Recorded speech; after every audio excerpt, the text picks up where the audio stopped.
murders and so on. Edwin Meese, who was then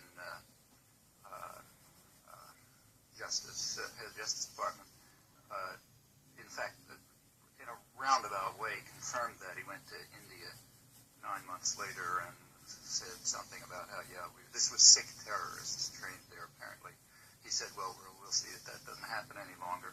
Well, there's a case of a major terrorist act traceable back to the United States, or take a more recent one. As part of the U.S., decisive part of the U.S. support for Saddam Hussein in the Iran-Iraq war, one of the final moves, which in fact brought Iran to capitulate, was the downing of a commercial Iranian airliner by the U.S. Vincennes, killing, I think, 290 people or so.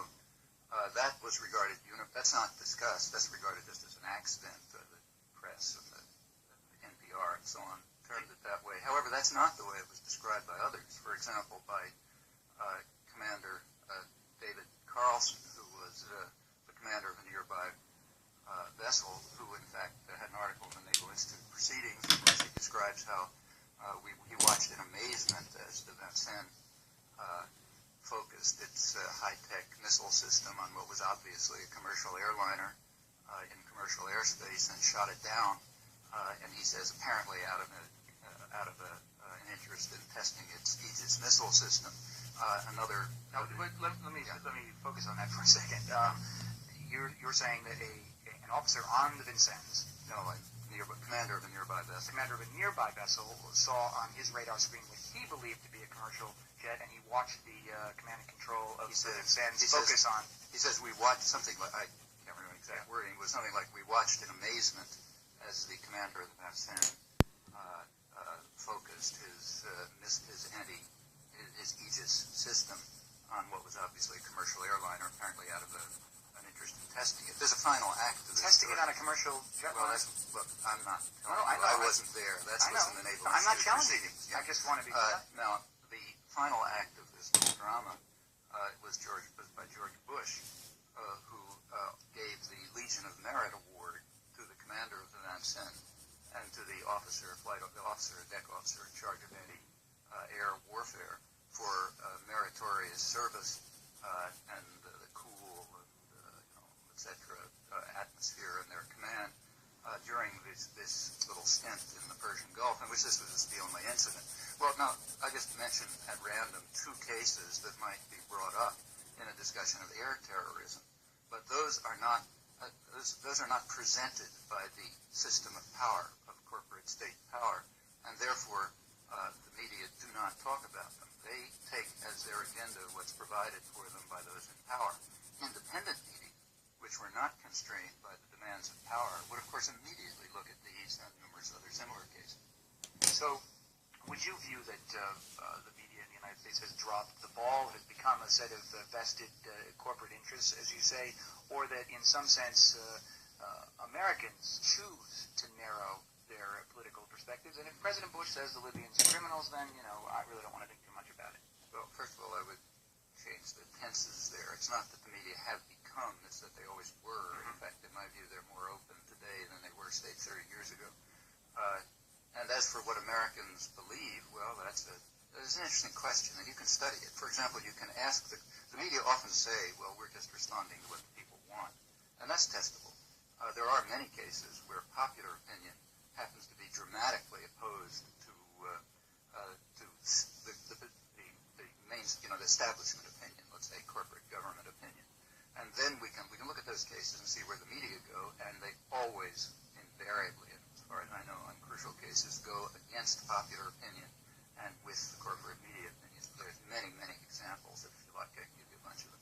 Let's get a comment from Christopher Hitchens. I recall you during the Gulf War. I was over in Israel at the time in a fairly celebrated debate with Charlton Heston, who I suppose is just an expert in agreeing with President Bush. And that was why he was booked on the program at the time. But I do recall that you and he debated the war and the morality of the war in some sense and got into a very spirited debate. And I wouldn't want to debate you after seeing that myself. And I think he ended up being unable to identify certain fairly elementary countries in the Middle East at the conclusion of the debate. But what struck me in watching it on CNN in the midst of the Gulf War story was how little that content, that sort of format, elicited any interesting information really about the war, other than the sort of skill of a debater, Christopher Hitchens, and the somewhat morally outraged dupiness of one actor, Charlton Heston. Do you think debate on the media elucidates anything? Well, I don't think that it need not or cannot, because there's no way finally, once people are on the air, they can be any more than you can constrain me, constrained in what they say. However, the questions that are asked, or the topics that are to be addressed, are usually pretty narrow. On the day you refer to, I remember thinking, well, it just must be that CNN's Rolodex had spun around to H that day, and they sort of decided they'd have Hitchens again. And though I was allowed to have a go at old Moses himself on this great subject, what struck me was that at every single ad break and pause break, they would insist at least one person would come on, sometimes two, to say, we want to stress that Mr. Hitchens is speaking entirely in his personal capacity. What you've just seen is merely the ravings of this guy's name against today. We are not responsible for the... Oh, yeah. Very, very important. The sort of quarantine, or perhaps I'm not allowed to say this on the air, prophylactic, was sort of wrapped around me so that, as it were, it's an opposition view. But there's another reason why I think, even if no one was on Nightline, it might be pretty hopeless. Let me set the scene for you. It's Nightline. Ted Koppel, one of the other priesthoods, is on. He says, well, now we leave Scowcroft and Moshe Arens and some Saudi princes, obviously. Now we've got Professor at MIT. Noam Chomsky, do you think it would be in our interests to trade a short-term settlement freeze on the West Bank for a $2 billion loan guarantee? And remember that we're running out of time here. I want a very quick answer. The fact is, the whole grammar of the question, from the point of view of anyone who studied the subject and has any interest in justice, is a stupid question. You would hardly have time to point out the false assumptions contained within it. But it would all have to be framed in terms of we, of our interests, which are assumed, our common membership in a family rather than a divided society, which is intended to be conveyed by we. All of that couldn't, I think, be vanquished even by someone like Professor Chomsky in the time that would be allowed it. So it isn't just, as I write back to people who say this, it's not just who you see on the air.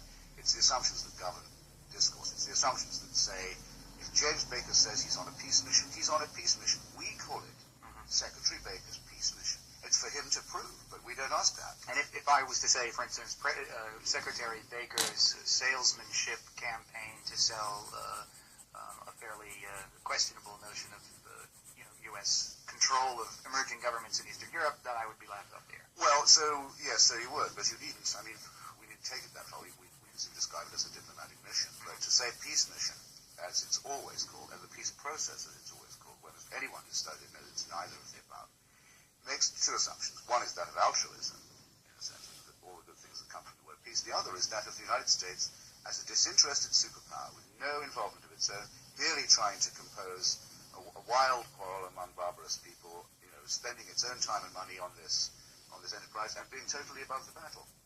Every time you hear peace mission and peace brothers, that is what's really being told you. All right, let's take some calls. This is Talk of the Nation, 800-989-TALK, 800-989-8255 is the number here in Studio One. If you have a question for Christopher Hitchens, columnist for The Nation and the Washington editor for Harvard Magazine, or Professor Noam Chomsky, professor of linguistics at MIT, and the author of Deterring Democracy, among other books, which are certainly available. All this is available, even if Noam Chomsky is not available on Nightline, and I hope someday that you're asked that question, Professor Chomsky. From San Diego, California, Charles, you're on the air. Yes. First of all, what an honor to be on the air with the stellar people you have. Dr. Chomsky and Mr. Hutchins are absolutely leading lights. Out of curiosity, I think the first thing that needs to be asked is what political discourse, in an age of bumper sticker issues and fortune-cooking policies, where the primary thrust of the media or the politicians seems to be to adhere to Milo Frank's dictum of get your point across in 30 seconds or less, there is no space for discourse.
said that, really? Yeah, something like that. Then I think that was his word, in fact. But when he calmed down, he said, look, there's a real reason. Chomsky lacks concision. It's the first time I'd ever heard that word. And then he went on to explain it. Concision means the ability to say something in, between two commercials or something like that in 1 minute. Now, that's a crucial structural property of the American media. I've been on the media all over the world. In fact, I spent hundreds of hours on national and mainstream media in Europe and Australia and Canada and everywhere else. And to my knowledge, the United States is the only country that has this structural property. Namely, you have to get it out in a few minutes. And that's very useful because in a few minutes you can say something that's conventional, or you can say, in which case you don't need any evidence for it, or you can say something unconventional, in which case you'd sound like you do come from Neptune. So, for example, let's take the Libyan case. Yes, it happens to be on my mind. If I were to say Gaddafi's a terrorist, I can do that under the conditions of concision, because I don't need any evidence. Everyone knows it. They've heard it a million times. If I were to say George Bush is a terrorist, I would sound like I'm coming from Neptune, because I would be asked properly, well, what do you mean by that? I never heard that one before. But then they say, thank you, Mr. Chomsky, we have to turn to the commercial break. The same is true with regard to the, say, peace process, the point that Chris Hitchens brought up. The fact of the matter is, for anyone who looks at this material, it's perfectly obvious that the United States has been opposing the peace process for 20 years. In fact, not just opposing it, but blocking it. You can tell this simply by looking at UN votes. Every year can't come to the Security Council because the United States vetoes it in the General Assembly, where the U.S. doesn't have a veto. There are regular votes with numbers like 142 and so on, the two being the U.S. and Israel every year, right up to December 1990, calling for a political settlement, which the U.S. blocks. Well, suppose somebody were to ask me Chris's question, what do you think about the American effort in the peace process? In order to answer, the first thing I would have to say is, wait a minute, there is no U.S. peace process. The United States is opposed to the peace process. At that point, somebody would want some evidence, and at that point, the break would come. That's a striking property of the U.S. media. Now, the fact of the matter is, in every other country that I know of, in the third world or in Europe or Australia or wherever, you not only have a chance to make your 30-second statement, but you have time to back it up, to give evidence, to have interchange, to have dialogue, and so on and so forth. That virtually doesn't exist in the United States. If I have to take a break now, am I going to get accused of some heinous crime? Just promise me you won't do that. Okay, I'm not going to take a break yet, but I may do so pretty soon. From Milwaukee, Wisconsin, Hugh, you're on the air. Hi. It is good to hear Hitchens and Noam Chomsky on the radio, and they should have more access. But there should also be more access from the right. In Wisconsin, I've heard Noam Chomsky giving hour-long radio lectures.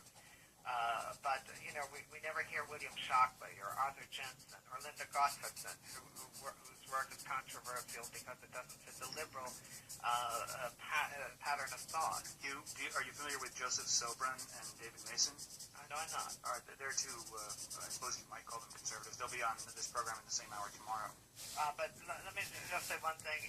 The feminists who don't, every time there's a rape trial, you'll have experts from NOW or rape centers who are invariably hostile to the man, the alleged rapist. They'll be condemning him long before a jury. The AAUP report saying that girls are discriminated against in schools and math and science, it may well be genetic. There are genetic differences between men and women. The absurd